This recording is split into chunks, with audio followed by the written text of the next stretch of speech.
जी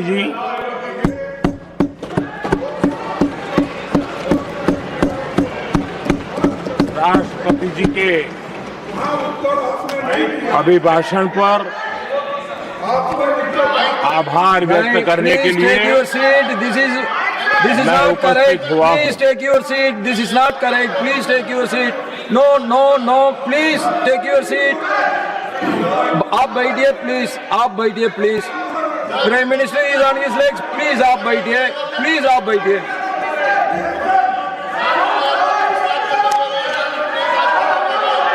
आदरणीय सभापति जी, इस धन्यवाद प्रस्ताव पर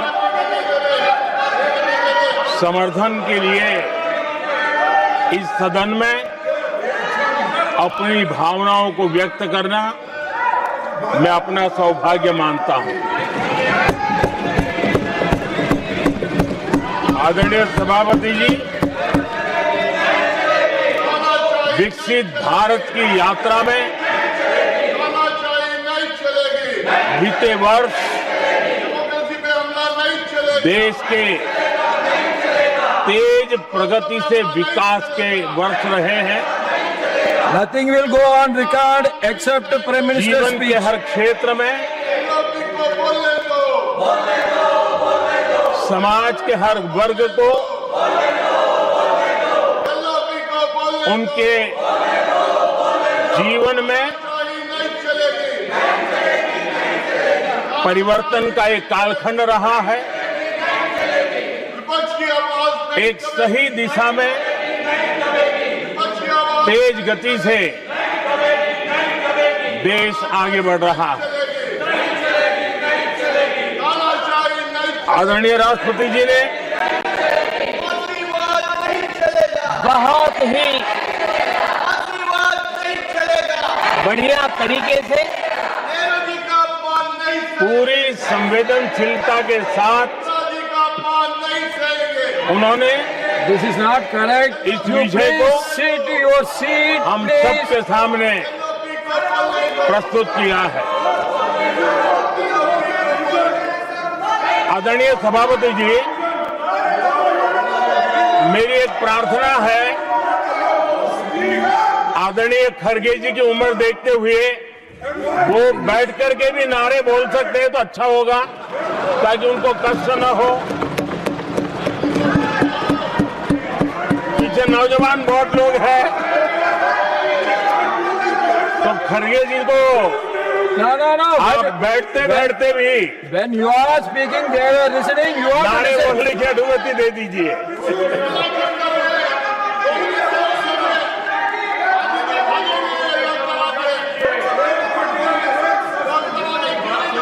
आदरणीय सभापति जी, राष्ट्रपति जी ने इस देश के मध्यम वर्ग, इस देश के निम्न मध्यम वर्ग, इस देश के गरीब, इस देश के गांव, इस देश के किसान, महिलाएं, विज्ञान हो, प्रौद्योगिकी हो, कृषि हो, सभी विषयों को लेकर के बहुत ही विस्तार से भारत के प्रगति का एक स्वर संसद में गूंजा है।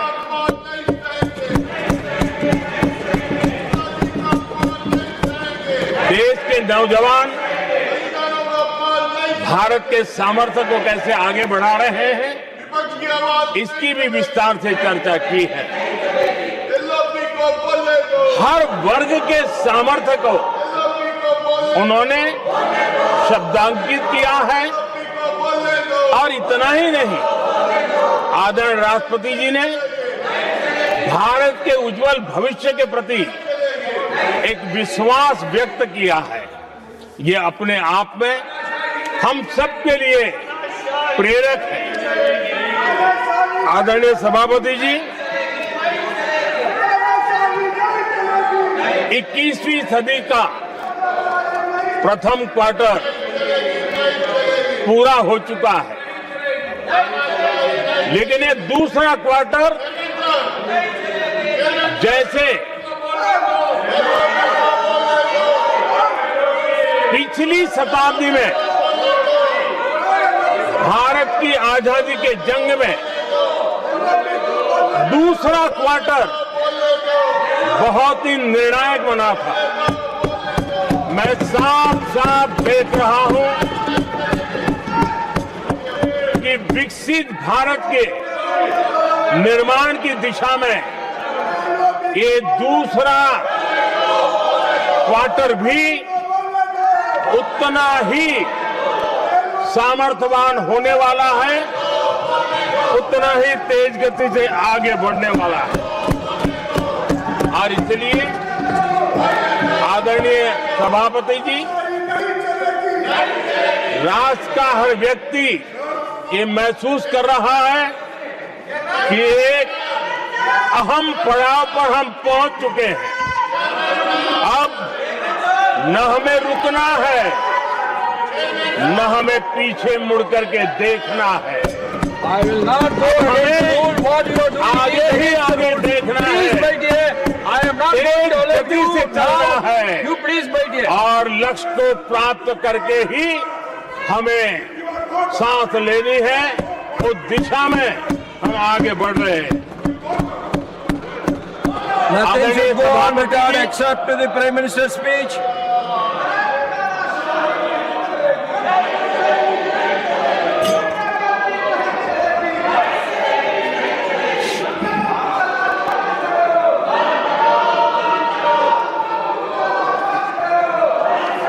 आदरणीय सभापति जी, वर्तमान में अगर हम देखें तो भारत के भाग्य के अनेक सुयोग एक साथ हमें नसीब हुए। ये अपने आप में बहुत ही उत्तम संयोग है, ऐसा मैं मानता हूं।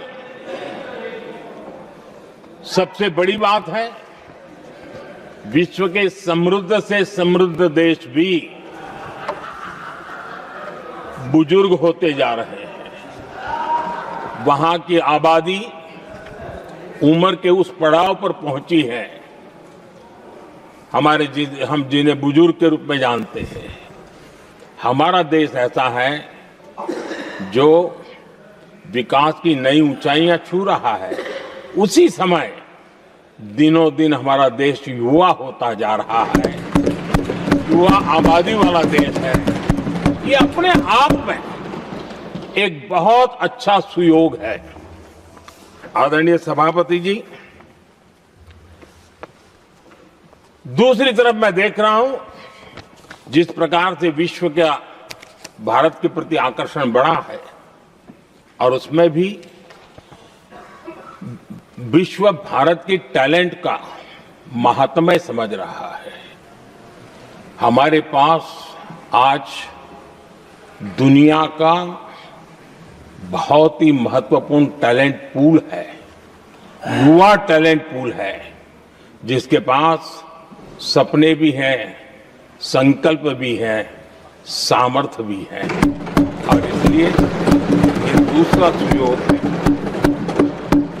शक्ति का आशीर्वाद हमारे साथ है। आदरणीय सभापति जी, भारत आज विश्व में जो चुनौतियां पैदा हो रही है, उन चुनौतियों का समाधान देने वाला एक देश आशा की किरण बना हुआ है, और हम समाधान दे रहे हैं। वैसा ही एक महत्वपूर्ण सुयोग है कि आज मेजर इकोनॉमी में भारत का ग्रोथ बहुत हाई है, और हाई ग्रोथ और लो इन्फ्लेशन ये बहुत ही यूनिक संयोग है, और ये हमारी अर्थव्यवस्था की मजबूती को प्रदर्शित करता है। आदरणीय सभापति जी, हम जिस गति से आगे बढ़ रहे हैं, जब हमें देश की जनता ने सेवा करने का मौका दिया, तब फ्रेजाइल 5 के रूप में ये देश जाना जाता था। जब हमें अवसर मिला, तब देश आजाद हुआ, तब हम दुनिया में 6 नंबर की इकोनॉमी थे। लेकिन इन लोगों ने ऐसा एक हाल करके रखा कि 11 पे पहुंचा दिया। आज हम 3 पर जाने की दिशा में तेज गति से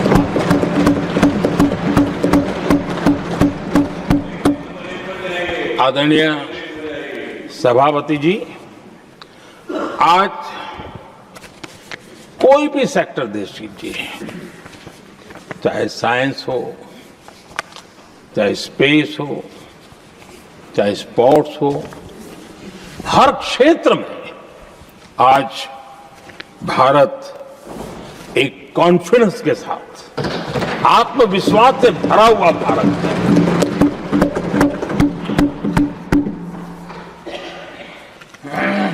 कोविड के बाद विश्व में जो स्थितियां पैदा हुई और ऐसी नई नई चीजें जुड़ती गई, आज दुनिया संभल नहीं पा रही है। ऐसे में साफ साफ नजर आ रहा है कि दुनिया एक नए ग्लोबल ऑर्डर की तरफ, नए वर्ल्ड ऑर्डर की तरफ आगे बढ़ रहा है। सेकेंड वर्ल्ड वॉर के बाद एक वर्ल्ड ऑर्डर बना था, अब एक नए वर्ल्ड ऑर्डर की तरफ विश्व बहुत तेजी से आगे बढ़ रहा है। और सबसे बड़ी खुशी की बात है, सारी घटनाओं का और राजनीतिक तरीके से निष्पक्ष भाव से विश्लेषण करेंगे तो झुकाव भारत की तरफ है।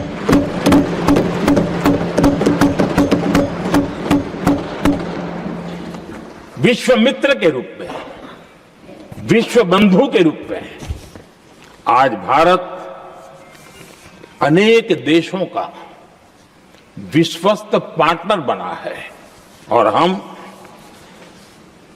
कंधे से कंधा मिला करके विश्व कल्याण की दिशा में भी अपनी उचित भूमिका निभा रहे हैं, अपने सामर्थ्य से सहाय भी कर रहे हैं। आदरणीय सभापति जी,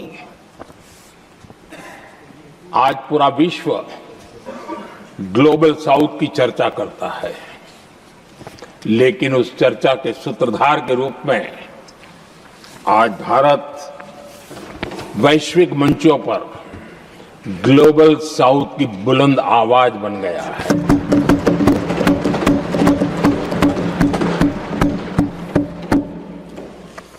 अनेक देशों के साथ आज Bharat future ready trade deals कर रहा है। पिछले कुछ ही समय में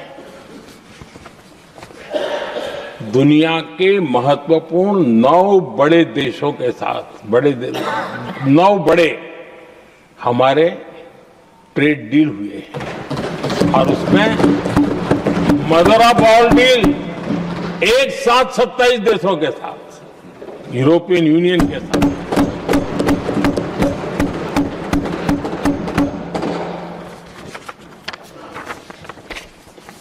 जो लोग थक गए,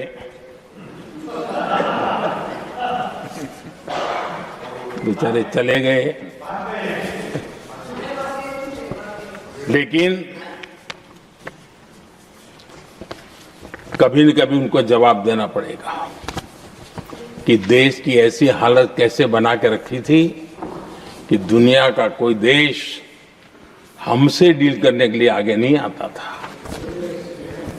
आपने कोशिश की होगी, पीछे पीछे पीछे बहुत चक्कर लगाए होंगे, लेकिन किसी ने आपकी तरफ देखा भी नहीं होगा। क्या स्थिति ऐसे पैदा की? दुनिया के देश ऐसे ही भारत के साथ डील नहीं कर रहे हैं। आदरणीय सभापति जी, इसके पीछे सबसे बड़ी बात, डेवलप कंट्रीज एक डेवलपिंग कंट्री के साथ डील करता है ना, वो अपने आप में भी अर्थ जगत के लिए एक बहुत बड़ा है। और मेरे लिए नई बात नहीं है। जब मुझे गुजरात में सेवा करने का अवसर मिला था तो मैं एक वाइब्रेंट गुजरात समिट करता था और मेरे लिए गर्व की बात थी कि एक स्टेट, हिंदुस्तान का एक स्टेट, मेरी इस वाइब्रेंट समिट के partner country, develop country Japan हुआ करता था। एक राज्य ने सामर्थ्य दिखाया था, आज मेरा देश ये सामर्थ्य दिखा रहा है। ये तब होता है जब आपके पास आर्थिक सामर्थ्य हो, आपके पास आपके नागरिकों के अंदर, देशवासियों में एक ऊर्जा हो और खास करके मैन्युफैक्चरिंग के लिए एक मजबूत इकोसिस्टम हो, तब जाकर के विश्व आपके साथ डील करने के लिए आगे आता है। वोट बैंक की राजनीति में डूबे हुए लोगों ने कभी भी देश के ऐसे अनेक पहलुओं पर मजबूती देनी चाहिए, ये कभी उनकी प्राथमिकता नहीं रही और उसी का परिणाम है। और जहां तक कांग्रेस पार्टी का सवाल है, मैं साफ साफ कहना चाहता हूं और मेरे शब्दों पे भरोसा नहीं है तो मैं देश को, लोगों को कहूं, कुछ मत करो, सिर्फ लाल किले से कांग्रेस के प्रधानमंत्रियों के जो भाषण है, सिर्फ उन भाषणों का एनालिसिस कर लो, आपको साफ साफ लगेगा कि न उनके पास कोई सोच थी, न उनके पास कोई विजन था और न ही कोई इच्छा शक्ति थी। और इसका परिणाम है कि देश को इतना भुगतना पड़ा। आदरणीय सभापति जी, मैं कोटि कोटि देशवासियों का आभारी हूं। उन्होंने सेवा करने का अवसर दिया। हमारी काफी शक्ति उनकी गलतियों को ठीक करने में जा रही है। दुनिया के मन में जो उनके समय की छवि है, उस छवि को धोने में मेरी ताकत लगती है। ऐसा बर्बाद करके रखा हुआ था और इस काम के लिए हमने फ्यूचर रेडी पॉलिसीज पर बल दिया है। और आज आपने देखा होगा, देश नीति के आधार पर चल रहा है, पॉलिसीज के आधार पर चल रहा है। एडोकिज्म को हमने त्याग कर दिया है और उसके कारण विश्व का विश्वास बनता है। हमने रिफॉर्म, परफॉर्म, ट्रांसफॉर्म के मंत्र को लेकर के आगे बढ़े और आज स्थिति ऐसी है कि देश रिफॉर्म एक्सप्रेस पर सवार हो चुका है।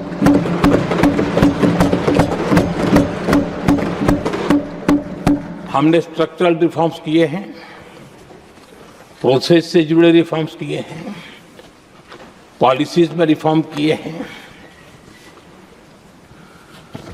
हमारा मैन्युफैक्चरिंग सेक्टर, हमारे उद्यमी ये सशक्त हो, भारत की हर चीज का वैल्यू एडिशन हो, उस दिशा में हमने प्रयास किया है।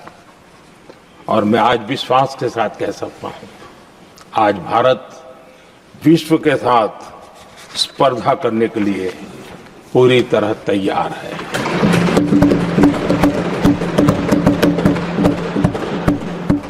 जब मैं विश्व के सीईओ फोरम की समिट देखता हूं, आज दुनिया हमारे उद्यमियों को समानता के रूप में देखती है। और जब पिछले दिनों सभी दलों के डेलीगेशन विश्व में गए थे, ये भाव उन्होंने भी अनुभव किया और आकर के मुझे सभी दल के माननीय सांसदों ने अपने अनुभव बता रहे थे, बड़ा गर्व से कह रहे थे कि हाँ, बराबरी से बात हो रही है। ये हमारे लिए अपने आप में बात है। आदरणीय सभापति जी, एमएसएमई का बहुत बड़ा नेटवर्क जितना सामर्थ्यवान होता है वो लंबे अरसे तक इकोनॉमी को एक ताकत देता है। हमने उस दिशा में बल दिया और हमने कई रिफॉर्म्स किए हैं। आज हमारे एमएसएमई नेटवर्क पर दुनिया का भरोसा बढ़ रहा है। बड़े बड़े हो सकता है हम हवाई जहाज नहीं बना देंगे, लेकिन कई हवाई जहाज है जिसमें कई पुर्जे मेरे देश के छोटे छोटे एमएसएमई बना रहे हैं। आदरणीय सभापति जी, देश में हुए इन प्रयासों का नतीजा सबके सामने है। बड़े बड़े देश भारत के साथ व्यापारिक संबंध बनाने के लिए बहुत ही आतुर है।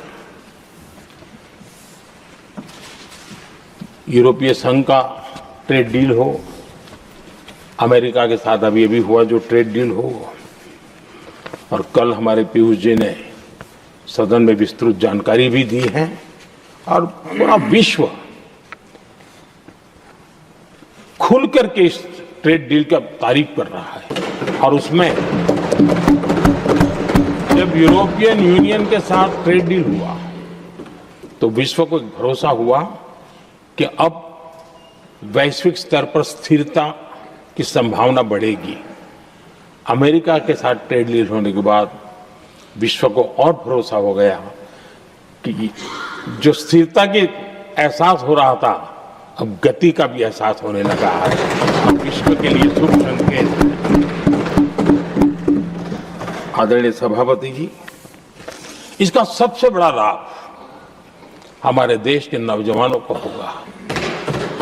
और जब मैं नौजवान कहता हूं तो उसमें मध्यम वर्ग का भी नौजवान होता है, शहर का नौजवान भी होता है, गांव का नौजवान भी होता है, बेटा भी होती है, बेटी भी होती है।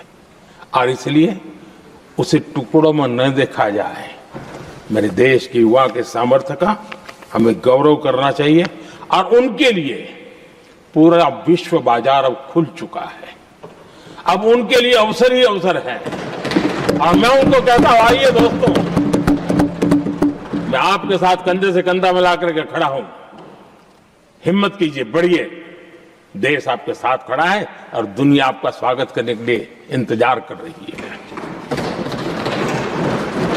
आदरणीय सभापति जी, जिस प्रकार से दुनिया में हमारे युवा प्रोफेशनल्स की मांग बढ़ रही है, इवन केयर गिवर्स की मांग बढ़ रही है, हर कोई मिलता है हमें इस प्रकार के लोग चाहिए। कुछ लोग तो अपना स्पेशल ऑफिस यहां बना रहे हैं रिक्रूट करने के लिए, योग्य टैलेंट की खोज के लिए। इसका मतलब हुआ कि भारत के प्रोफेशनल्स के लिए भी विश्व में बहुत बड़े अवसर बन रहे हैं। आदरणीय सभापति जी, ये संसद का उच्च सदन ये एक प्रकार से राज्यों का प्रतिनिधित्व करता है। और जो चर्चा की बारीकियां मैंने देखी, मेरा मन कहता है कि थोड़ा स्तर इसका ऊपर होना चाहिए था, और वहां से तो ज्यादा होना चाहिए। वो तो कितने साल तक सरकारों में रहे हैं, वहां से जरा चर्चा का स्तर ऊंचा होना चाहिए था, लेकिन उन्होंने ये मौका भी गंवा दिया। देश उन पर कैसे भरोसा कर सकता है। आदरणीय सभापति जी, मैं कल एक माननीय सदस्य को सुन रहा था। यूं तो वो अपने आप को राजा कहलाने में बहुत गर्व करते हैं, लेकिन वे आर्थिक असमानता की चर्चा कर रहे थे। बताइए, जो खुद को राजा माने और वो आर्थिक असमानता की बात करे, तो आपको लगता है कि क्या यही देखने के बाकी रह गए थे क्या? आदरणीय सभापति जी, हमारे टीएमसी के साथियों ने काफी कुछ कहा। जरा खुद तो अपने गरेबा में देखें। निर्मम सरकार पतन के जितने भी पैरामीटर्स हैं, उन सब पैरामीटर्स में नए नए रिकॉर्ड बनाते जा रहे हैं, और यहां उपदेश दे रहे हैं क्या हाल करके रखा हुआ है। ऐसी निर्मम सरकार से वहां के लोगों का भविष्य अंधकार के अंदर डूब रहा है, लेकिन इनको कोई परवाह नहीं है। सत्ता सुख के सिवाय कोई आकांक्षा नहीं, और वे यहां उपदेश देते हैं। घुसपैठ। दुनिया का समृद्ध से समृद्ध देश भी अपने यहां गैर कानूनी नागरिकों को बाहर निकाल रहा है। हमारे देश में घुसपैठियों को बचाने के लिए अदालतों को तब तक प्रेशर पैदा किया जा रहा है। मेरे देश का नौजवान कैसे ऐसे लोगों को माफ करेगा जो घुसपैठियों की वकालत करने के लिए ताकत लगा रहे हैं। और घुसपैठिए मेरे देश के नौजवानों के हक छीन रहे हैं, उनकी रोजी रोटी छीन रहे हैं, आदिवासियों की जमीन छीन रहे हैं। बेटे बेटियों के जिंदगी पर खतरे पैदा हो रहे हैं, लेकिन उनके लिए महिलाओं पर अत्याचार होते रहे। सत्ता नीति के सिवा कुछ करना नहीं, और वो यहां पर हमें उपदेश दे रहे हैं। और ऐसे चिंताजनक सभी विषयों पर आंखें मूंद करके बैठे हुए वो लोग हैं। एक हमारे माननीय सदस्य काफी कुछ बोल रहे थे, जिनकी पूरी सरकार शराब में डूब गई, जिनके शीश महल घर घर में नफरत का कारण बन गए, और शायद उनको ब्लैक शब्द ज्यादा पसंद है। हर एक अपना अपना एक भूतकाल होता है।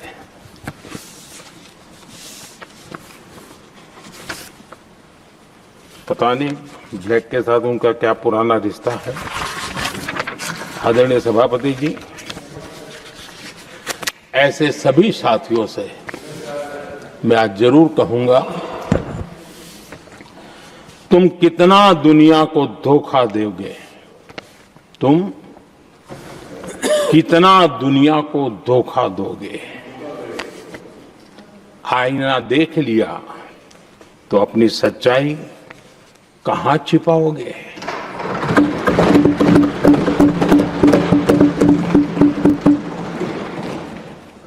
कांग्रेस हो, टीएमसी हो, डीएमके हो, लेफ्ट हो, ये दशकों से केंद्र में सत्ता में रहे हैं, सत्ता के भागीदार रहे हैं।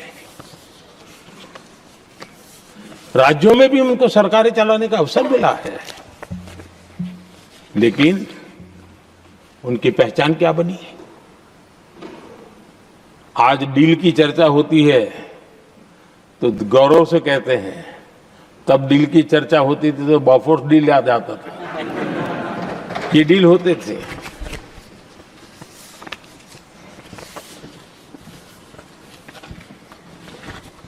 उन्होंने सिर्फ जेब भरने का काम किया। नागरिकों के जीवन में बदलाव आना ये उनकी प्राथमिकता नहीं थी। आदरणीय सभापति जी, मैं कुछ उदाहरणों के साथ भी बात बताना चाहता हूं, क्योंकि यहाँ चर्चा में ये सारे विषय आए हैं और इसलिए मुझे लिए कहना बहुत जरूरी है। अब एक उदाहरण देता हूं मैं बैंकिंग सेक्टर का। बैंकिंग सेक्टर एक प्रकार का अर्थव्यवस्था की ग्रिड होता है। 2014 से पहले फोन बैंकिंग का कालखंड था। नेता के फोन जाते थे और उसके आधार पर करोड़ों रुपया दे दिए जाते थे, और गरीबों को तो बैंकों में दुत्कार मिलती थी, नफरत होती थी। देश की 50% से ज्यादा आबादी बैंक के दरवाजे तक नहीं देख पाई थी। कांग्रेस के नेताओं के फोन पर अरबों रुपये लोगों को दे दिए गए, और जो ले जाते थे वो अपनी पर्सनल प्रॉपर्टी मान करके पैसे हजम कर जाते थे। यही खेल चलता रहा। कांग्रेस और यूपीए के राज में और आज जो इंडी अलायंस बन करके बैठे हैं उनके राज में बैंकिंग व्यवस्था तबाही के कगार पर खड़ी थी। मैं नया प्रधानमंत्री के पद का दायित्व मुझे मिला, मैं एक देश के मुखिया से मैं मिला, ऐसे ही बात कर रहा था। मैंने कहा बैंकिंग की दृष्टि से हम कुछ आगे बढ़ना चाहिए। उन्होंने कहा पहले एक बार साहब जरा अभी आप नए हो, आपके बैंकों की व्यवस्था का अध्ययन कर लीजिए। हम कैसे हिम्मत करें? एक देश के नेता ने कोई ये जानकारियां थी, उसने मुझे बताया यहां इनको कोई परवाह ही नहीं। यानी एक प्रकार से उन्होंने जिस प्रकार से बैंकिंग व्यवस्था को एनपीए के पहाड़ खड़े हो गए थे। जहां भी देखो चर्चा चलती थी एनपीए का क्या होगा, एनपीए का क्या होगा, कैसे बचेंगे। आदरणीय सभापति जी, चुनौती बड़ी थी, लेकिन हमने समझदारी से काम लिया। बैंकिंग व्यवस्था के सब कर्ता धर्ताओं को विश्वास में लिया। रिफॉर्म की आवश्यकता थी, हिम्मत के साथ रिफॉर्म किए, पारदर्शी व्यवस्था बनाई, ढेर सारे बैंकिंग रिफॉर्म्स हुए और जो सरकारी बैंक दुर्बल हो चुकी थी, ठीक नहीं चल पाती थी, उसको हमने बड़ी बैंक के साथ मर्जर कर दिया। और मुझे याद है किसी एक महाशय बड़े अपने आप को विद्वान मानने वाले लिखा था, अगर मोदी सरकार बैंकों में ये कर ले तो हिंदुस्तान का बहुत बड़ा रिफॉर्म हो जाएगा। वो काम मैंने आते ही कर दिए थे। आदरणीय सभापति जी, और इन सारी चीजों का नतीजा हुआ बैंकों में जो बीमारी घर कर गई थी, उस बीमारी से बैंकों को मुक्ति मिली। बैंकों का स्वास्थ्य सुधरा, लगातार सुधरा, अभी भी तेजी से आगे दौड़ रहे हैं। और बैंकिंग का जब स्वास्थ्य सुधरा तो लेन देन का कारोबार भी उनका बढ़ा, लोगों को पैसे मिलने लगे, सामान्य व्यक्ति को पैसे मिले। ऐसे ऐसे गरीब लोगों को लोन मिले जिनके लिए कभी बैंक के दरवाजे बंद थे, बेचारा दूर से देख करके उसे जाना पड़ता था। आज मुद्रा योजना जो देश के नौजवान को अपने पैरों पर खड़े रहने की ताकत देता है, मुद्रा योजना जो स्वरोजगार की प्रेरणा देता है, लेकिन स्वरोजगार के भाषण के काम नहीं होता है, उसका हाथ पकड़ना पड़ता है, उसको साथ देना पड़ता है, उसको सहाय देनी पड़ती है। और हमने मुद्रा योजना के द्वारा 30 लाख करोड़ रुपया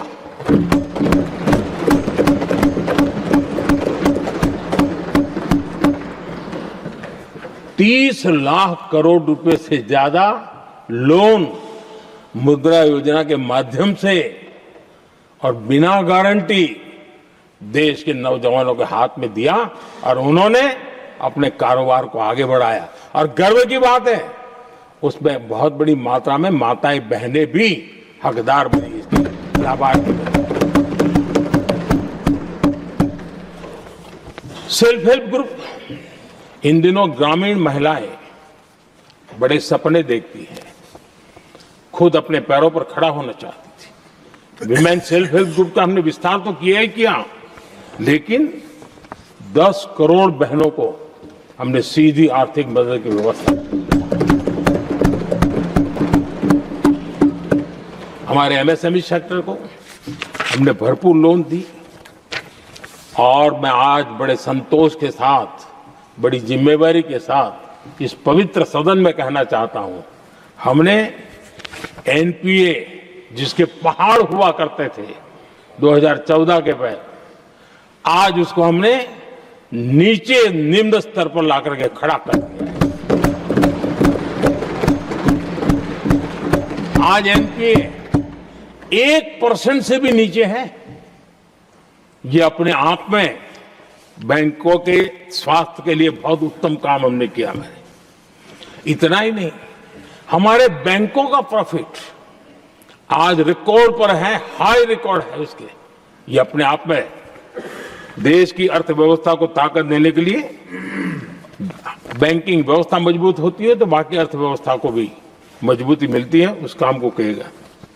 आदरणीय सभापति जी, मैं एक और उदाहरण देना चाहता हूं।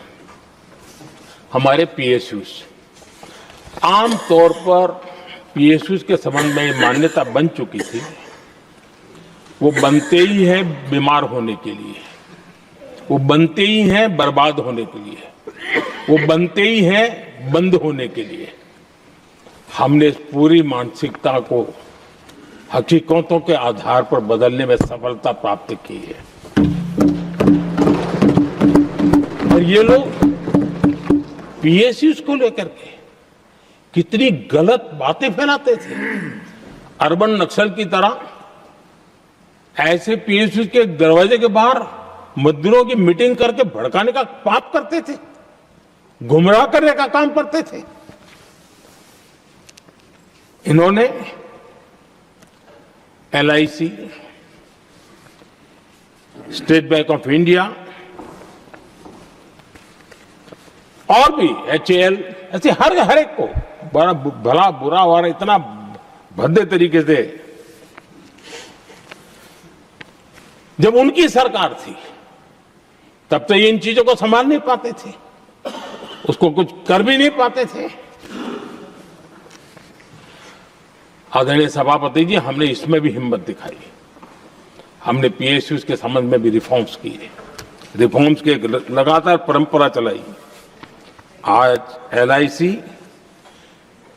बेस्ट तरीके से उसने पूरे कार्यकाल में अपना LIC का जन्म हुआ तब तक उत्तम से उत्तम परफॉर्मेंस का कालखंड उसका गुजर रहा है। जिन पीएसयूज को कांग्रेस के नेता ताले लगवाने की कगार पर पहुंच चुका था और उसी पर अपनी राजनीतिक रोटी सेकने का प्रयास भी किया गया था, आज हमारे पीएसयूज रिकॉर्ड प्रॉफिट पर हैं।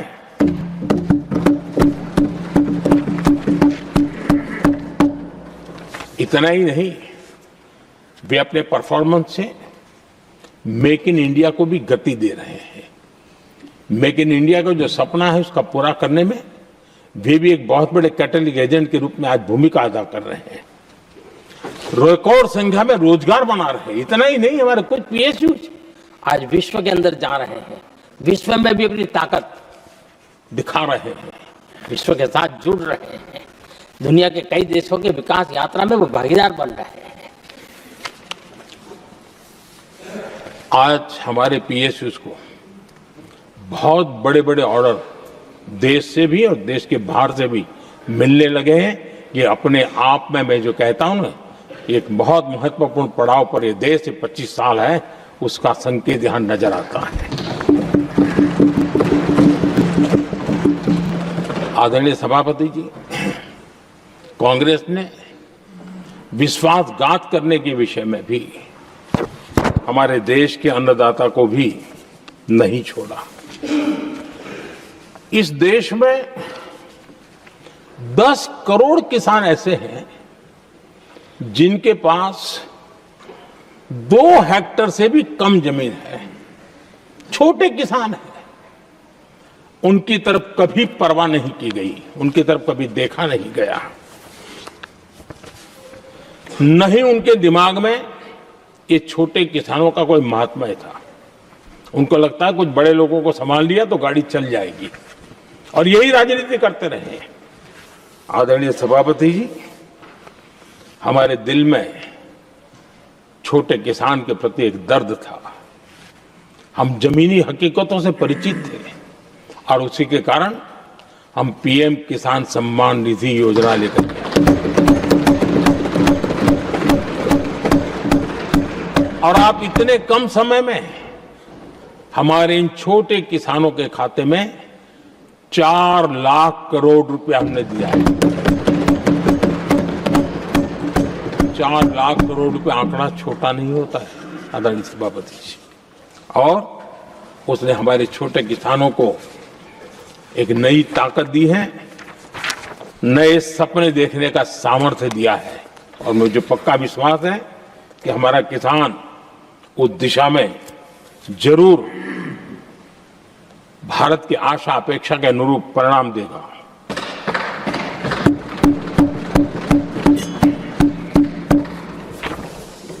आदरणीय सभापति जी,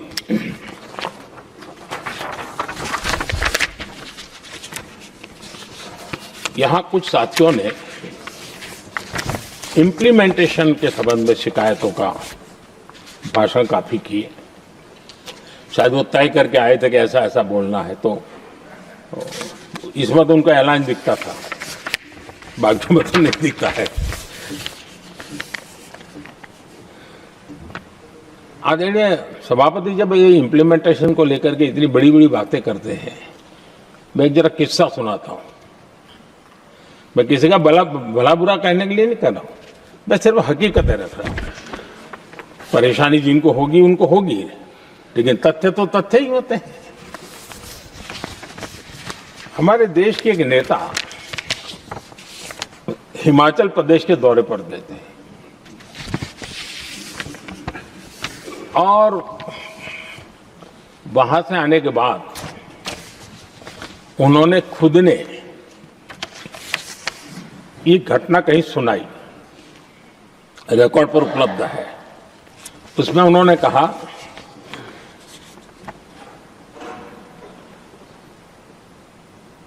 उस नेता ने क्या कहा, मैं उन्हीं के शब्द पढ़ रहा हूं।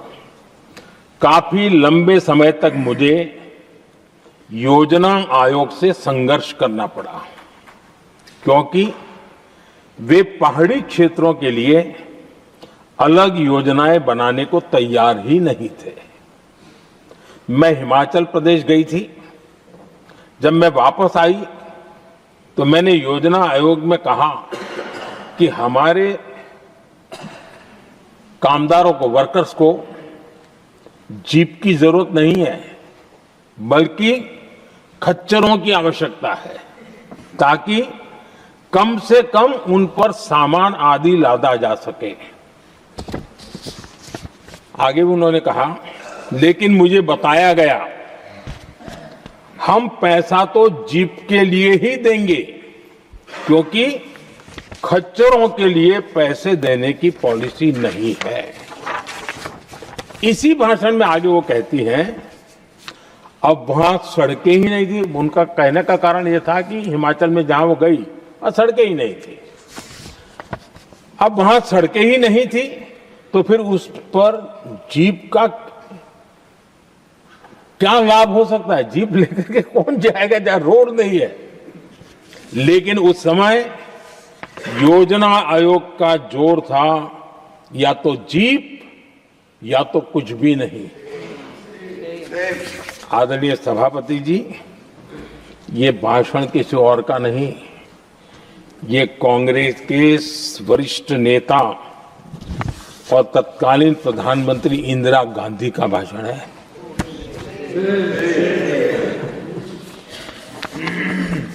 कांग्रेस के लंबे शासनकाल में यही कार्यशैली रही, और जिसको इंदिरा जी खुद जानती भी थी कि ये पाप चल रहा है, लेकिन इस कार्य संस्कृति को सुधारने के लिए उन्होंने कोई कदम नहीं उठाया। और इंदिरा गांधी जिस प्लानिंग कमीशन की धज्जियां उड़ा रही थी, उसके जन्मदाता उनके स्वयं के पिताजी थे। और प्लानिंग कमीशन को बना और इंदिरा जी ने जब कहा, उसके बीच में 2 दशक बज चुके थे, लेकिन हाल यही था। और 2014 तक सब दुखी थे, सब परेशान थे, सब गलती देख रहे थे, लेकिन सुधार करने की तैयारी नहीं। 2014 के बाद जब आपने हमें मौका और कांग्रेस ने जिस प्रकार से प्लानिंग कमीशन अटकाना, लटकाना, भटकाना वाली कार्यशैली बना दी थी, 2014 में जब हमें मौका मिला तो हमने आकर के काम किया, प्लानिंग कमीशन को खत्म कर दिया और नीति आयोग को बनाया। आज नीति आयोग बहुत तेज गति से काम कर रहा है। अब देखिए एस्पिरेशनल डिस्ट्रिक्ट, वो भी एक बड़ा प्रेरक उदाहरण है। और मैं तो देख रहा हूं कि डेवलपिंग कंट्रीज के लिए, विकास के लिए एक मॉडल के रूप में वैश्विक संस्थाएं इसको अनुमोदन दे रही है। ये एस्पिरेशनल डिस्ट्रिक्ट की ये सफलता बनी है। देश के कई जिले ऐसे थे जिसको पिछड़े मान करके छोड़ दिया गया था और वहां करोड़ों लोगों की जो मौलिक जरूरतें थी उसको भी नकार दिया गया था। उनको तो ऐसे ही जीने के लिए मजबूर कर दिया गया था और जो पिछड़े इलाके थे वो और पिछड़े होते गए और बर्बादी आती गई। और हालत तो सरकार में ऐसी थी कि जब किसी को पनिशमेंट ट्रांसफर करनी होती थी, पनिशमेंट पोस्टिंग देना होता तो ऐसे ही जिलों में भेजा जाता था ताकि और खराब करे वो।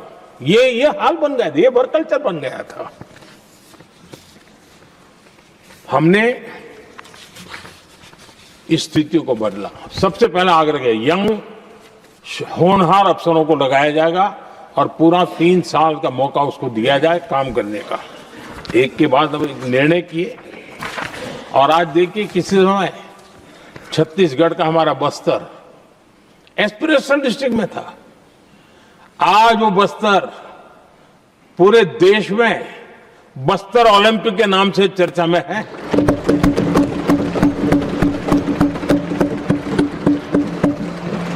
आज विकास की धारा बस्तर के गांव गांव पहुंच रही है। अभी कुछ गांवों में पहली बार बस देखी, पूरे गांव ने उत्सव मनाया बस्तर में। ये परिस्थितियां छोड़ करके गए हुए हैं लोग और यहां पर पता नहीं किस प्रकार से देश को कहां ले जाना चाहते हैं लोग। आदरणीय सभापति जी, इंप्लीमेंटेशन क्या होता है, ये एस्पिरेशनल डिस्ट्रिक्ट एक बहुत बड़ा शानदार उदाहरण है। ऐसे तो सैकड़ों उदाहरण हैं, लेकिन मैं कहने के लिए इसको उल्लेख कर रहा हूं। कांग्रेस के हमारे साथियों को ये जो बदलाव आ रहा है उसमें इंप्लीमेंटेशन नजर नहीं आ रहा है और उनका तो एक ही वो प्लानिंग कमीशन वाला मॉडल है, जीप और खच्चर वाला मॉडल, यही वो लोग जानते हैं, उससे आगे कुछ नहीं जानते। और ये इंप्लीमेंटेशन कैसे करते हैं, मेरा जन्म नहीं हुआ था उसके पहले सरदार वल्लभ भाई पटेल ने नर्मदा नदी पर बांध बांधने की कल्पना की। विषय तो पक्का हो गया, सरदार साहब नहीं रहे, खैर नेहरू जी ने शिलान्यास किया। अब इंप्लीमेंटेशन देखिए इनको। मेरा जन्म नहीं हुआ था जब इसकी कल्पना की गई थी और प्रधानमंत्री बनने के बाद मैंने उसका उद्घाटन किया, ये हाल है।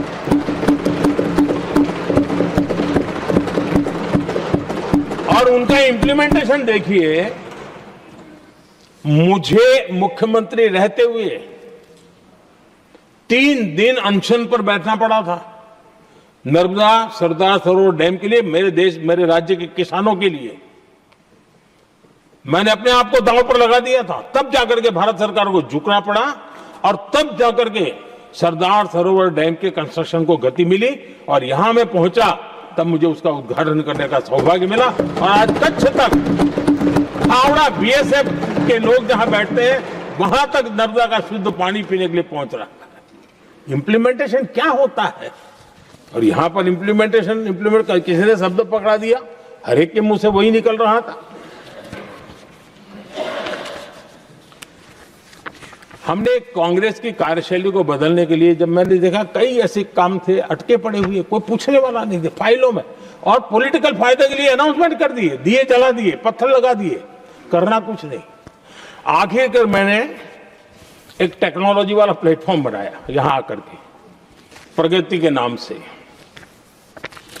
ये प्रगति प्लेटफॉर्म का मैं उदाहरण देता हूं, आप हैरान हो जाएंगे, मुझे एग्जैक्ट याद नहीं है लेकिन शायद हिमाचल में एक ट्रेन उन्होंने पार्लियामेंट में घोषित की थी, शायद ऊना और कोई। मेरे आने तक वो कागज पर भी उसका ड्राइंग नहीं बना था, बताओ, और चुनाव जीतने के लिए वो घोषणा कर दी।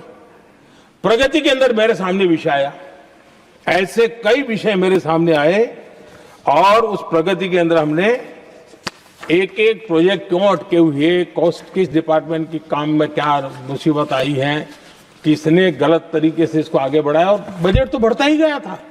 जो योजना 900 करोड़ में होनी थी वो 90,000 करोड़ तक पहुंच जाए, ये हाल करके रख दिया था इन्होंने। हमने एक टेक्नोलॉजी प्लेटफॉर्म बनाया, हर महीने बैठा, अभी मैंने 50वां एपिसोड पूरा किया उस मीटिंग का, और लगातार उस काम करते करते और संबंधित राज्यों को भी बिठाया, उनकी कठिनाइयों को भी समझा, उसके इम्प्लीमेंटेशन में कौन मिनिस्ट्री का पूरा परेशानी हो रही है, किस स्टेट की परेशानी हो रही है, किस कानून की परेशानी हो रही है, हर एक की बारीकी से देखा। और आज मैं गर्व से कह सकता हूं कि इस प्रगति के इम्प्लीमेंटेशन को बारीकी से प्रधानमंत्री के स्तर पर देखे जाने के कारण 85 लाख करोड़ रुपीस का काम को गति मिली। 85 लाख करोड़ रुपीस के काम, आप कल्पना कीजिए देश की कितनी बड़ी शक्ति को अनलॉक किया हमने। इंप्लीमेंटेशन कैसे होता है ये हमने करके देखा है। रेल हो, रोड हो, सिंचाई हो, ग्रामीण कोई व्यवस्था का काम हो, इन सारी चीजों को हमने इसमें लिया। अब जैसे जम्मू उधमपुर श्रीनगर बारामूला रेल लाइन, आज ये प्रोजेक्ट पूरा हुआ और बर्फबारी में इन दिनों आपने देखा एक वीडियो बहुत पॉपुलर हुआ है, बर्फ के बीच में से चारों तरफ बर्फ की चादर छाई हुई है और वंदे भारत ट्रेन निकल रही है और लोग कहते हैं गलती मत करना, ये तो विदेश है, ये हिंदुस्तान है, ये रील चल रहे हैं बाजार में।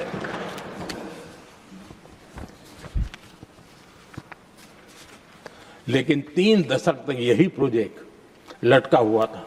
3 दशक, 30 साल, आप कल्पना कर सकते 2 पीढ़ी आगे बढ़ जाए, ये यही के अटके पड़े थे। हमारी सरकार ने इसको पूरा किया।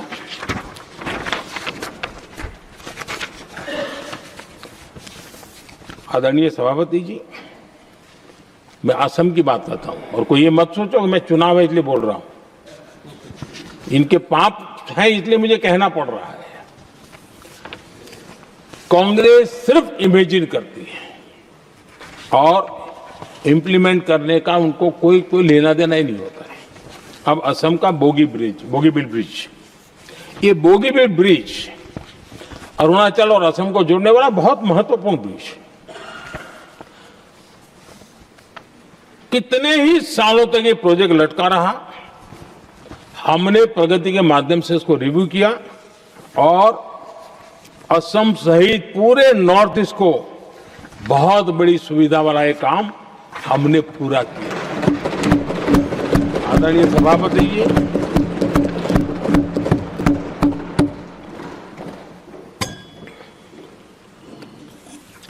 इंप्लीमेंटेशन की बातें जब करते हैं तो एक बार हमारे पास तो तथ्यों के साथ चीजें हैं कि हमने चीजों को समय पर पूरा करने की दिशा में आगे बढ़े। और इन दिनों तो जो काम कर रहे हैं समय से पहले हो रहा है। हमने पूरी दुनिया को कहा था कि हम 2030 तक यहां पहुंचेंगे सोलार में, हमने वो काम 2025 में कर दिया।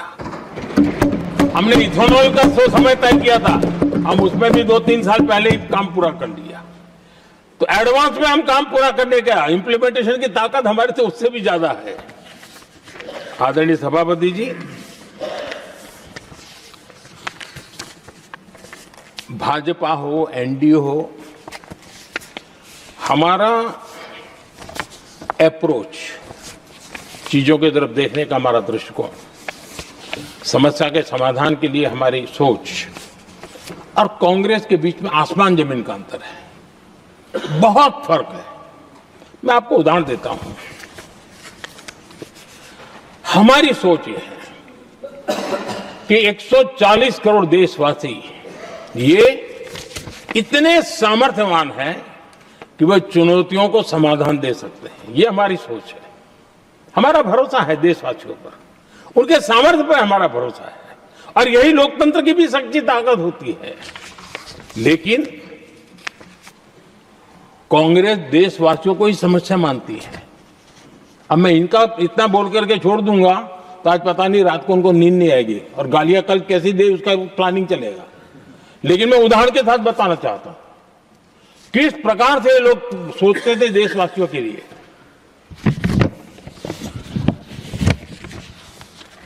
देश के लोगों के बारे में नेहरू जी और इंदिरा जी की सोच क्या थी, मैं उसके विषय में बताना चाहता हूं। इंदिरा जी एक बार ईरान गए थे और ईरान में वो भाषण दे रही थी और उस भाषण में उन्होंने नेहरू जी के साथ जो बातचीत हुई थी उसका उल्लेख किया। खुद ने कहा है, उन्होंने कहा, और मैं जो इंदिरा जी ने कहा था उसको कोट कर रहा हूं, जब किसी ने मेरे पिताजी से पूछा, यानी नेहरू जी से पूछा कि उनके सामने कितनी समस्याएं हैं, तो उन्होंने उत्तर दिया था 35 करोड़। नेहरू जी ने जवाब दिया था कि उनके सामने कितनी समस्याएं हैं, बोले 35 करोड़। उस समय हमारे देश की जनसंख्या थी 35 करोड़। अब आगे देखिए, 35 करोड़ देशवासी नेहरू जी को समस्या लगते थे। ऐसा कोई मुखिया हो सकता है क्या जी? और इस बात का उदाहरण देते हुए इंदिरा जी ने आगे कहा कि आज देश की जनसंख्या 57 करोड़ है, इसलिए मेरी समस्याओं की संख्या भी उतनी ही बड़ी है। यानी पिताजी को 35 करोड़ समस्या वाले देशवासी लगते थे, अब 57 करोड़ उनको समस्या। कोई ऐसा हो सकता है जो अपने ही देशवासियों को समस्या माने? ये फर्क है उनकी सोच और हमारी सोच में, ये फर्क है उनके अप्रोच और हमारे अप्रोच में।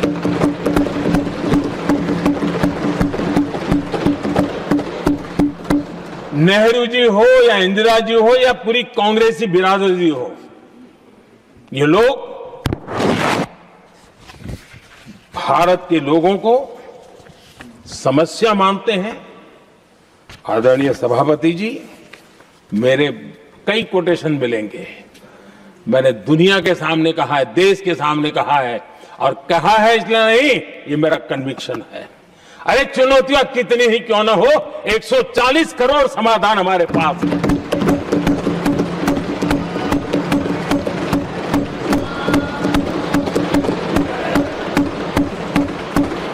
हमारे लिए देशवासी समर्थक की पूंजी है। हमारे लिए हर देशवासी भारत का उज्जवल भविष्य का नियंता है, निर्माता है, कर्ता धर्ता है। हम उसको समस्या कैसे कह सकते हैं? ऐसी सोच वाले लोग अपने परिवार का ही भला करेंगे और किसका करेंगे? आदरणीय सभापति जी, देश के लोगों का अपमान करते रहना एक कांग्रेस के स्वभाव में पड़ा हुआ है, उनके संस्कारों में पड़ा हुआ है। कांग्रेस ने बीते दिनों राष्ट्रपति जी का अपमान किया। चुनाव के बाद जिस प्रकार से हमारे राष्ट्रपति जी के लिए शब्द कहे गए हैं, शर्मिंदगी महसूस होती है कि ये कैसे लोग हैं? भारत के राष्ट्रपति के लिए क्या बोल रहे हैं लोग? आदरणीय सभापति जी, कल लोकसभा में भी राष्ट्रपति जी के अभिभाषण पर चर्चा नहीं हो पाई। ये राष्ट्रपति पद, उसका घोर अपमान किया है।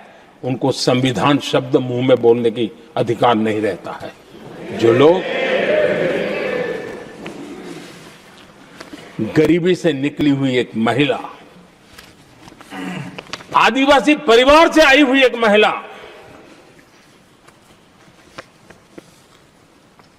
जब आपने लोकसभा में जो व्यवहार किया है, आपने आदिवासी समाज का अपमान किया है, आपने महिला का अपमान किया है। भारत के सर्वोच्च पद पर विराजमान, संविधान ने जिनको सर्वोच्च पद दिया है, आपने उनका अपमान किया है। आपने संविधान का अपमान किया है।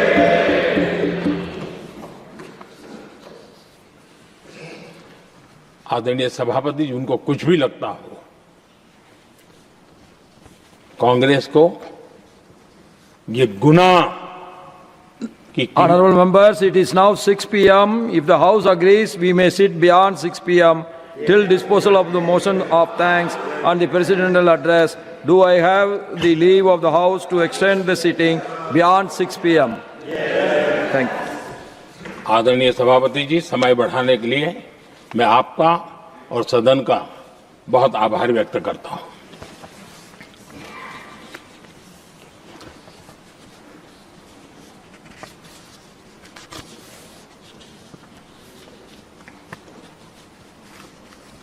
आदरणीय सभापति जी, बड़ी दर्दनाक लोकसभा की घटना है और शायद हताशा निराशा तो हम समझ सकते हैं, लेकिन इसके लिए देश के पवित्र लोकतंत्र के मंदिर को ही इस रूप में कर देना, और उस समय चेयर पर असम के ही हमारे एक माननीय सांसद बैठे थे और उस समय कागज फेंके गए, टेबल पर चढ़ दिया गया। क्या ये नॉर्थ ईस्ट का अपमान नहीं है? क्या असम के नागरिकों का अपमान नहीं है? कल फिर दोबारा किया उन्होंने, और उस समय आंध्र के दलित परिवार का बेटा चेयर पर बैठा था, उसको भी अपमानित किया। यानी आपने नॉर्थ ईस्ट का अपमान, चेयर में बैठा अपमान करो। आंध्र के एक दलित परिवार का बेटा चेयर पर बैठा, उसका अपमान करो। सदन ने इनको काम दिया हुआ है, सबने मिलकर के काम दिया हुआ है, लेकिन वो दलित समाज से आते हैं, इसलिए आप अपमान करते हो।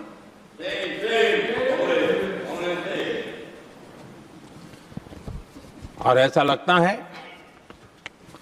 कांग्रेस के लोगों को असम की जनता के प्रति बड़ी नफरत है। उनको लगता है कि उसकी जनता ने उनका साथ छोड़ दिया, मतलब उनके दुश्मन हो गए। क्या कभी लोकतंत्र में ऐसे सोचते हैं क्या? मुझे तो तब बहुत पीड़ा हुई थी जब भारत रत्न भूपेन हजारिका जी, जो कि इस देश के बहुत ही सम्मानीय व्यक्तित्व है जी, आज भी घर घर में उनको स्मरण करते हैं लोग। उनके प्रति जो भक्ति का भाव है आप कल्पना नहीं कर सकते, लेकिन उनको इसकी भी कोई परवाह नहीं है। और जिस प्रकार से, और हमारा सौभाग्य था कि हमने भूपेन हजारिका जी के देश के लिए जो उनका योगदान था, नॉर्थ ईस्ट जैसे इलाके से पूरे देश को अपने वाणी से, अपने विचारों से, अपनी अभिव्यक्ति से बांध के रखा था। हमने भारत रत्न देने का निर्णय किया, इस पर भी इनको ऐतराज। और मैं तो हैरान हूं, खड़गे जी अगर होते तो मैं उनकी हाजिरी में कहता ही है। इन्होंने जिस प्रकार से बोला ना भारत रत्न के बाद, वो वीडियो पर उनका चेहरा देखेंगे ना, आपको लगा रही है ऐसे लोग हैं, ऐसा व्यवहार करते हैं। और ये कहा, अरे ये तो सिंगर थे। मैं समझता हूं कि एक किसी का भी अपमान करने में कभी भी पीछे नहीं रहते हैं। उन्होंने भूपेन हजारिका जी को भारत रत्न दिया, उसका भी विरोध किया। ये पूरे असम का विरोध है, पूरे देश के कला प्रेमियों का विरोध है। और मुझे पक्का विश्वास है असम कभी भी इस अपमान को भूलने वाला नहीं है।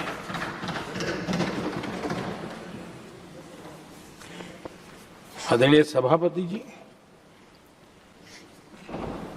कल जो घटना घटी, इसी सदन के एक माननीय सांसद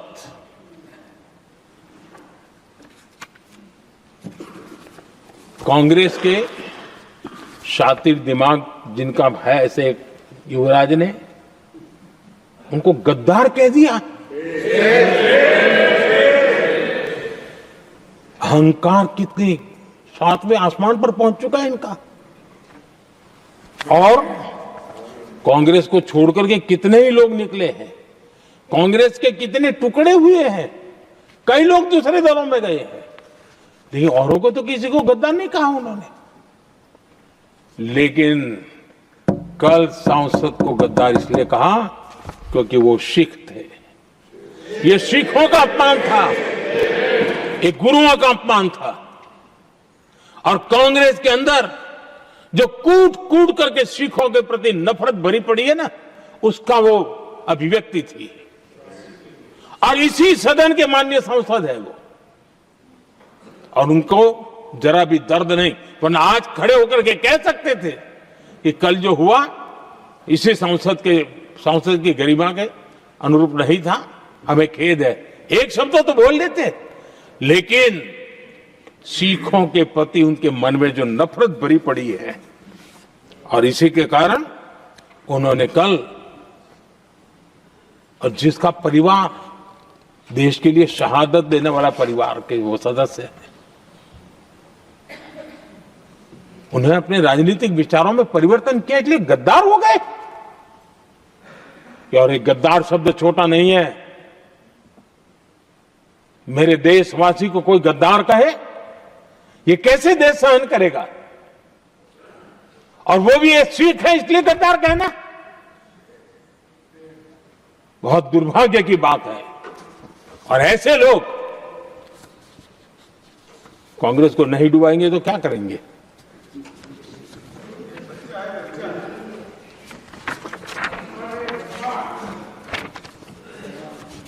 आदरणीय सभापति जी, एक तरफ ये दृश्य है और दूसरी तरफ हमारे सदानंद जी मास्टर का दृश्य है।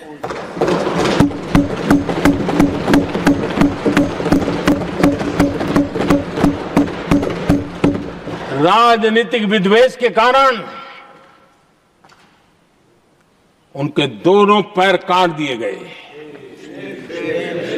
भरी जवानी में दोनों पैर काट दिए।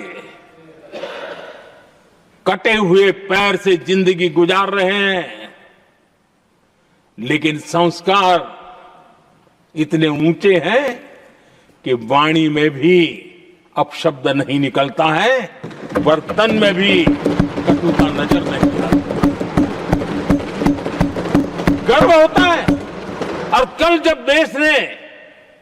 जब उनका पहला भाषण हो रहा था सदन में, और उन्होंने जब अपने बेंच पर आपसे इजाजत लेकर के अपने कटे हुए पैर के लिए वो जो लीम का उपयोग करते हैं, आर्टिफिशियल लीम का, उन्होंने जब रखा, वो दृश्य देश के लिए पीड़ादायक था कि इस देश में ऐसा ही बंधारण की बातें करने वाले इंडिया अलायंस के लोग, और ये इंडिया अलायंस पूरा जिम्मेवार है इसके लिए, वैचारिक असहमति के कारण एक नौजवान के, और वो भी एक टीचर, शिक्षक के प्रति गर्व से, आदर से देखा जाता है, उसके पैर काट दे। लेकिन उनको कोई खेद नहीं है, उनको कोई दर्द नहीं है। लेकिन मैं मास्टर सदानंद जी को हृदय से अभिनंदन करता हूं कि उन्होंने जिस प्रकार से इतनी भयानक हमले के बाद भी देश की सेवा का अपना व्रत जारी रखा, और आज देश की नीति निर्धारण में अंदर अपना योगदान दे रहे हैं। ये गर्व की बात है। और ऐसे लोगों के सहारे हम राजनीति में जीते हैं, काम करते हैं, देश के लिए जीने मरने की प्रेरणा मिलती है। ये संस्कार हमें पाए हैं ऐसे लक्षावधि कार्यकर्ताओं के तब से पाए हुए हैं। आदरणीय सभापति जी,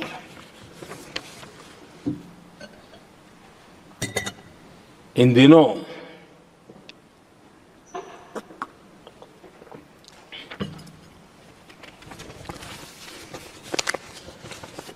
और वैसे कांग्रेस के हमारे साथियों का मुझ पर जरा विशेष प्रेम है, वो स्पेशल प्रेम है। और जब मैं जिम्मेवारी जो मिली है उसके तहत, और जिम्मेवारी न मिलती तो भी देश के लिए जीना तुमने सीखा है। हम विकसित भारत की जमीन मजबूत कर रहे हैं, उसको एक ताकत दे रहे हैं। एक तरफ देश के युवाओं के लिए मजबूत जमीन तैयार कर रहा हूं, तो कांग्रेस मोदी की कब्र खोदने के कार्यक्रम करवा रही है। और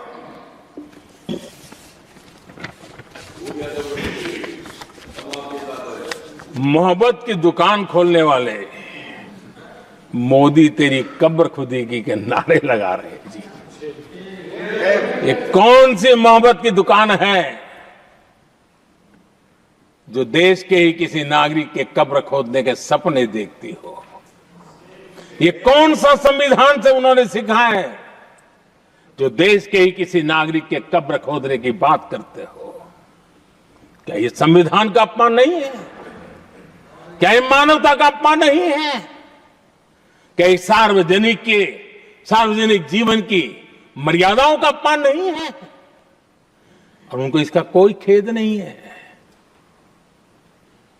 अगर इसके बाद क्या बयान देंगे? बयान देखो, प्रधानमंत्री राज्यसभा में भी रो रहा था।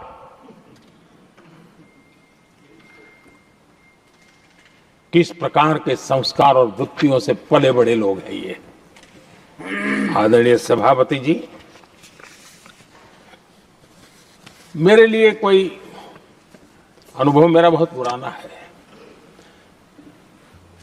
2002 से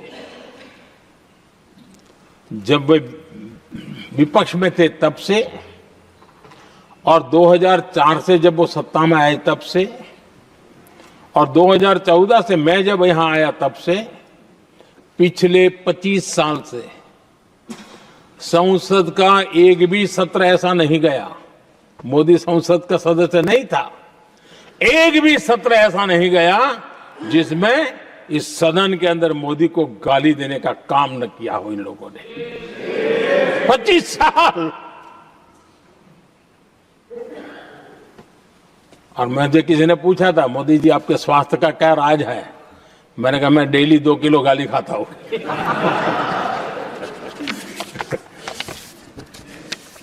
आदरणीय सभापति जी, ये मोदी की कब्र क्यों खोदना चाहते हैं?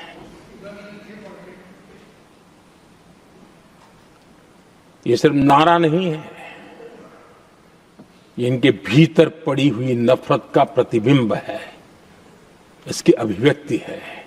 और वे इसलिए हैं, हमने 370 की दीवार गिरा दी, इसलिए वो मोदी की कब्र खोदना चाहते हैं। हमने नॉर्थ ईस्ट में बम, बंदूक और आतंक का जो छाया बना रहता था, नॉर्थ ईस्ट में शांति और विकास का राह अपनाई, इसलिए वो मोदी की कब्र खोदने पर सोच रहे हैं। पाकिस्तानी आतंकियों को घर में घुस करके जवाब देते हैं, इसलिए मोदी की कब्र खोदने की बात करते हैं। ऑपरेशन सिंदूर करते हैं, इसकी उनको परेशानी होती है और इसलिए वो मोदी की कब्र खोदते हैं। माओवादी आतंक से देश को मुक्ति दिलाने के लिए साहसपूर्ण कदम उठा रहे हैं, इसलिए मोदी की कब्र खोदती है आपको।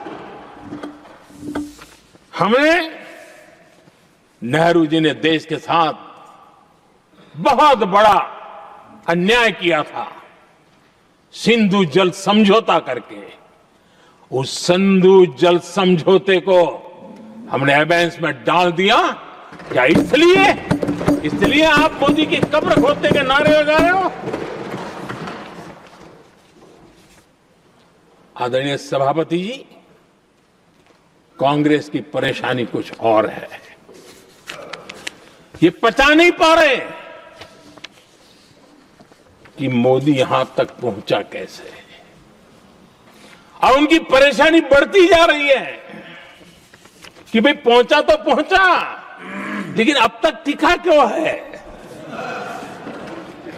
और इसलिए वे एक ही रास्ता उनके लिए बचा हुआ लग रहा है कि मोदी तेरी कब्र खुदेगा। आदरणीय सभापति जी, ये तो मान करके बैठे थे। उनका लोकतंत्र, संविधान का कोई लेना देना नहीं। उनको तो लगता है कि प्रधानमंत्री पद उनके परिवार की जागीर है, उस पर कोई और बैठ नहीं सकता। ये जो उनके भीतर में नफरत पड़ी हुई है ना, मोहब्बत की दुकान में जो आग भरी पड़ी हुई है ना, उसका परिणाम है। और इसीलिए कोई क्यों बैठा, हमारा पैतृक अधिकार था, इसलिए मोदी की कब्र खोदने का नारा लेकर के वो चल रहे हैं। आदरणीय सभापति जी, कांग्रेस के शाही परिवार को देश ने दशकों तक अवसर दिया है, ऐसा नहीं है। देश ने आपके लिए भी अपना भविष्य दांव पे लगाया था, लेकिन आपने गरीबी हटाओ के नारे लगाए, गुमराह किया। लाल किले पर से कांग्रेस के एक भी प्रधानमंत्री के भाषण में गरीबी हटाने की बात ना आई हो, ऐसा नहीं हुआ है। लेकिन किसी भी प्रधानमंत्री ने गरीबी हटाने के लिए क्या किया, वो एक बार भी नहीं आया। वो नारे से अधिक कुछ नहीं था उनका। और मोदी ने रास्ता अपनाया गरीब को एम्पावर करने का, गरीब को सशक्त करने का। और मेरे देश के गरीबों को मैं सलाम करता हूं, उन्होंने देश की योजनाओं को समझा, स्वीकारा और अपने सामर्थ्य को बढ़ाने के लिए प्रयास किया। मैं देश के गरीबों का गौरवगान करता हूं कि हमारी नीतियों पर भरोसा करके, हमारी नीयत पे भरोसा करके उन्होंने भी अपने आप को खपाने के लिए कोई कमी नहीं रखी। और 25 करोड़ मेरे गरीब परिवार के भाइयों ने गरीबी को परास्त किया और खुद गरीबी से बाहर आए हैं। मैं उनको सलाम करता हूं। मेरे 25 करोड़ देशवासी जो निराशा में पड़े हुए थे, दूर एक आशा की किरण दिखाई दी, उठ खड़े हुए और आज हमारे साथ चल पड़े। आदरणीय सभापति जी, 2014 के पहले इम्प्लीमेंटेशन की बातें करते थे। हमारे यहां सैकड़ों लोग रेलवे क्रॉसिंग पर मरते थे। स्कूल की बस रेलवे क्रॉसिंग से जा रही है, 20-20, 25-25 स्कूल के बच्चे मरने की खबरें आती हैं।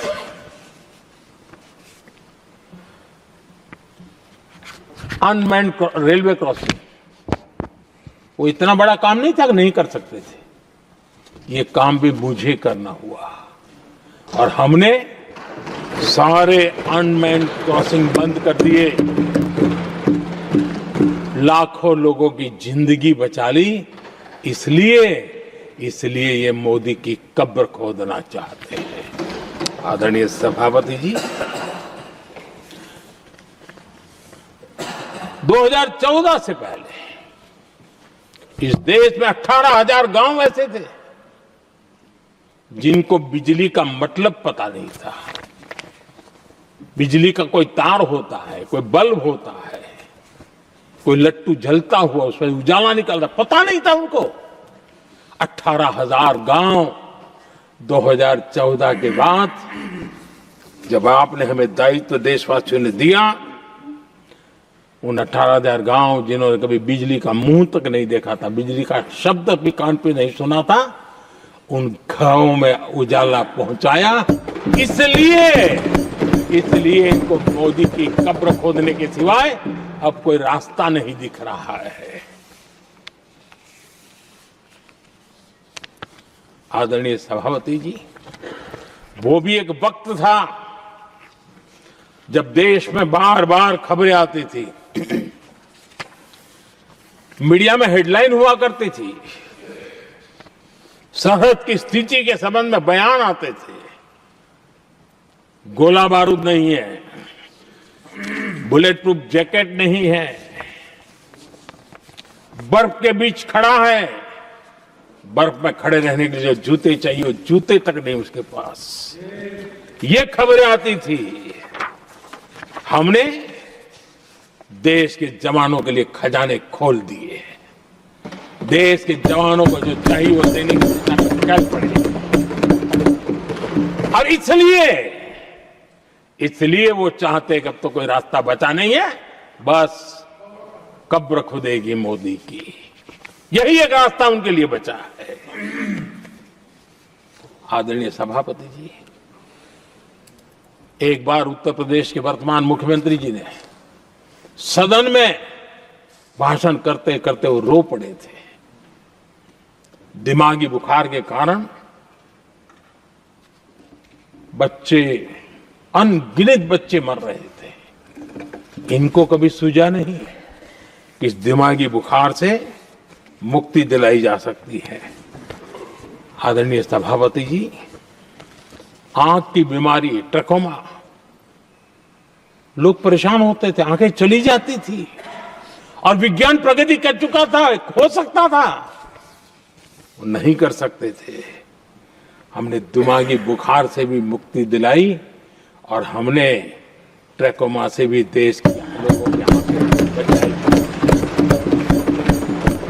यही सफलताएं हैं, यही संवेदनशीलता है, समाज के लिए जीने मरने का यही संकल्प है। पल पल, तिल तिल समाज के लिए बिताना, घिसना, झलना, वो उनको परेशान कर रहा है। तब जाकर के मोदी तेरी कब्र खुदेगी, ये मंत्र लेकर के चल रहे हैं, ये सपने देख करके चल रहे हैं और बातें लोकतंत्र की करते हैं। मोहब्बत की दुकान के साइन बोर्ड लगाते हैं। क्या सार्वजनिक जीवन में ऐसी नफरत होती है? आदरणीय सभापति जी, इनकी सरकार रिमोट से चलती थी, मेरी सरकार भी रिमोट से चलती है। 140 करोड़ देशवासी मेरा रिमोट है।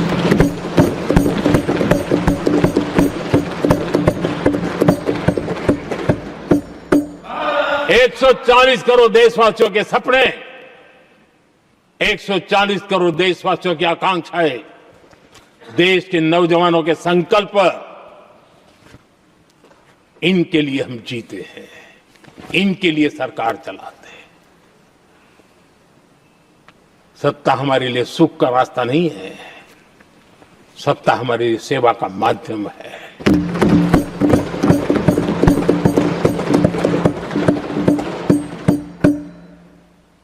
मुद्रा योजना, लाखों करोड़ों की मदद मिली, स्वरोजगार को बल दिया। कांग्रेस ने कभी स्टार्टअप कल्चर को प्रमोट ही नहीं किया। कुछ सैकड़ों में स्टार्टअप बेचारे अपने, उनको पता भी नहीं था। और इनका तो हाल ये है आदरणीय सभापति जी, अपने घर के स्टार्टअप को भी वो लिफ्ट नहीं कर पा रहे।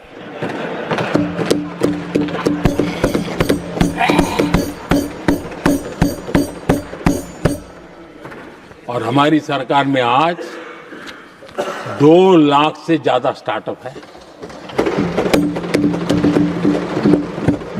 और जब सफलता एक के बाद एक जन सामान्य के दिलों को जीतती है ना, तब जाकर के उनके पास एक ही रास्ता बचा है, मोदी तेरी कब्र खुदेगी। लेकिन उस हमारा याद कीजिए, बीएसएनएल को लेकर के चुटकुले चलते थे, कार्टून बनते थे। आज स्वदेशी 4G स्टैक हमने खड़ा कर दिया।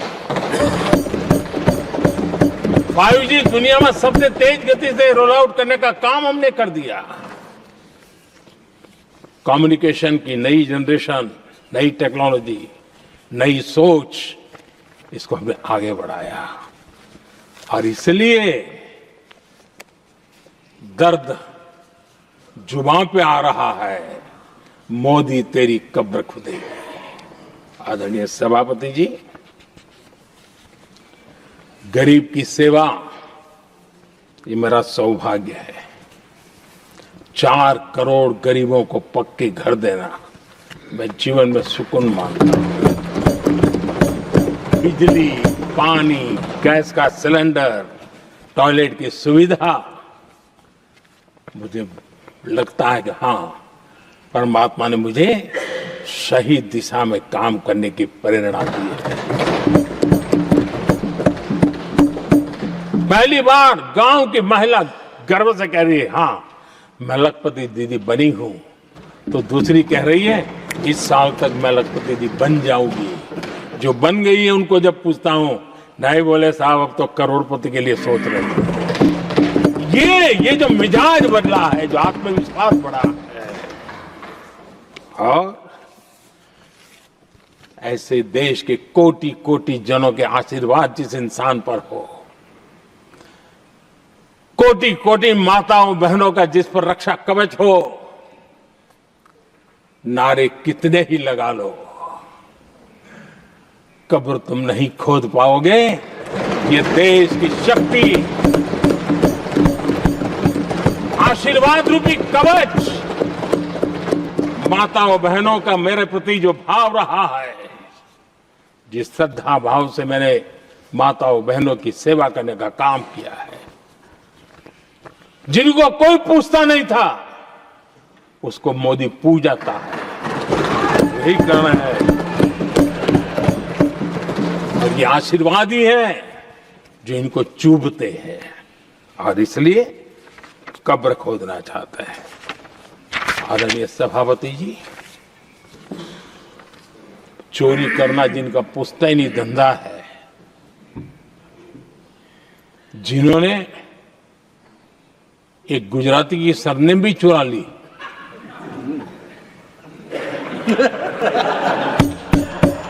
महात्मा गांधी की सरनेम चुरा ली, ये लोग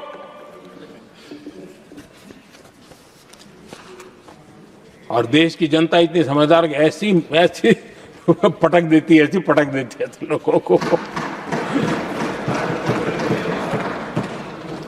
आदरणीय सभापति जी, हम एक विकसित भारत का सपना लेकर के चले, और आज वो सपना देश के लोगों की ऊर्जा के कारण संकल्प में बदल चुका है। आज कहीं पर भी जाइए, हर कोई ये कहता है कि 2047 तक विकसित भारत बनना है, और मैं हैरान हूं, कुछ हमारे साथी सदन में इतने निराशावादी, इतने जमीन से कटे हुए लोग, बदलती हुई दुनिया से अनभिज्ञ लोग, पता नहीं क्या बोल रहे हैं। वो कहते हैं हम मोदी ये भी 2047 की क्या बोल रहा है, 2047 किसने देगा है?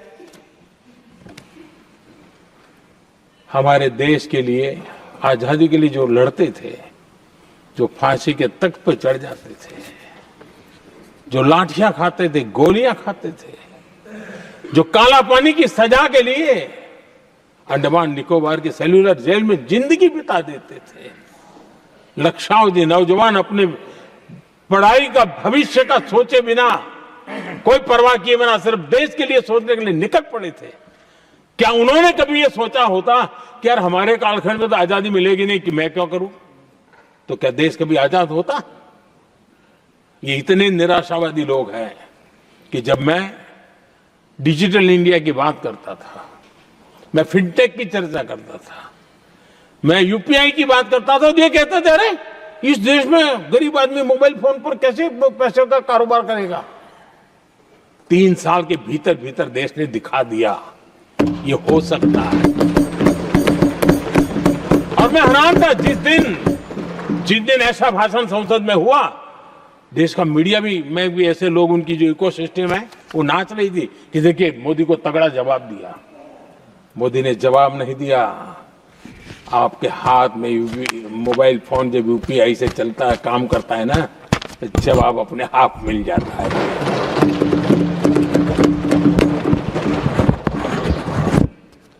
आदरणीय सभापति जी,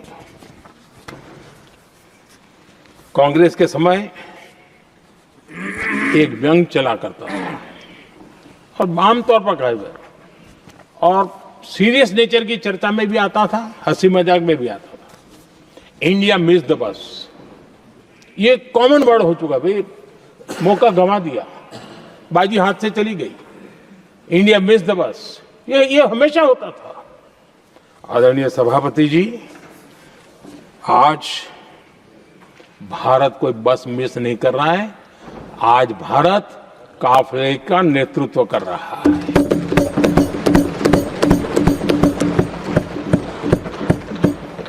आदरणीय सभापति जी, देश का भविष्य उज्जवल बनाना है, वर्तमान भी उज्जवल बनाने के लिए अविरत कार्य करना होता है। हम विकसित भारत के सपने के लाइट में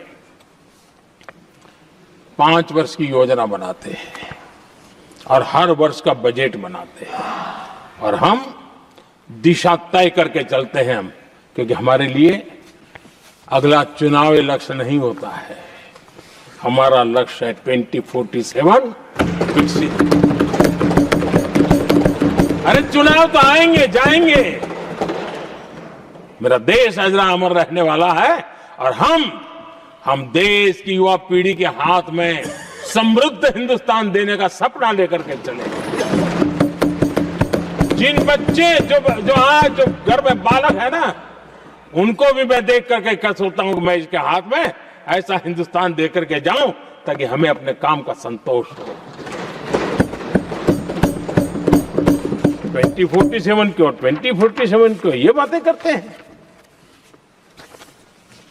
आदरणीय सभापति जी, आज जिस प्रकार से हम इनिशिएटिव लिए, चाहे स्पेस हो, साइंस हो, टेक्नोलॉजी हो, समंदर की गहराई हो, जल थल नभ अंतरिक्ष, हर क्षेत्र में नए संकल्प, नई ऊर्जा, नए कदम और नई सिद्धियों को लेकर के देश आज आगे बढ़ रहा है। हम ग्रीन हाइड्रोजन पर काम कर रहे हैं, हम आने वाले युग को समझ पा रहे हैं। हम क्वांटम कंप्यूटिंग की बात कर रहे हैं, हम एआई मिशन को लेकर के चल रहे हैं और आज दुनिया मानने लगी है कि एआई मिशन भारत बहुत कुछ दुनिया को दे सकता है। ये विश्वास आज दुनिया में बना है। आज दुनिया में क्रिटिकल मिनरल, रेयर अर्थ राजनीतिक हथियार बन गया है। हम उस पर फोकस कर रहे हैं ताकि कभी भारत को किसी के पास हाथ फैलाने की नौबत ना आ जाए। आदरणीय सभापति जी, ऐसे तो अनगिनत प्रोजेक्ट हैं जिसमें विदेश का इन्वेस्टमेंट आना ही आना है, क्योंकि अब हर किसी को अपना भविष्य भारत की भूमि में नजर आ रहा है। हर किसी को अपना भविष्य भारत की टैलेंट के भरोसे नजर आ रहा है। हर किसी को भविष्य भारत के उज्जवल भविष्य के साथ खुद के उज्जवल भविष्य को जोड़ करके दिखता है। और इसलिए दुनिया आज भारत, विकसित भारत की बात हम क्यों कर रहे हैं, जिनके दिमाग में नहीं पड़ता है, दुनिया को समझ आ रहा है कि भारत ने सही दिशा पकड़ी है। चलो अब चर्चा वहां चल रही है कहीं हम बस न चुक जाए। कल तक चर्चा चलती थी इंडिया मिस करता है, अब दुनिया को लगता है अब हम लेट न हो जाए, वहां आने की स्पर्धा चल रही है। आदरणीय सभापति जी, आने वाला समय भारत के लिए अवसरों से भरा हुआ है, भारत के नौजवानों के लिए अवसरों से भरा हुआ है। भारत के उज्जवल भविष्य के लिए मैं पूरी संभावनाएं रेखांकित कर सकता हूं, मैं देख सकता हूं और उसके दिशा में नीतियां बनाकर हम आगे चल रहे हैं। हम इसको और मैं चाहता हूं, मेरे देशवासियों को निमंत्रण देता हूं, और मैं देशवासियों को आज सदन से भी कहना चाहूंगा, मैंने मन की बात में भी इसका उल्लेख किया था, मैं यहां पर सभी माननीय सांसदों से भी कहूंगा कि आप भी अपने अपने क्षेत्र में से लोगों को बताइए, जब दुनिया भर में इतने अवसर पैदा हुए हैं, उसको स्थायित्व तब मिलता है जब हम उत्तम प्रकार की चीजों को लेकर के जाए, हम क्वालिटी को कॉम्प्रोमाइज न करें।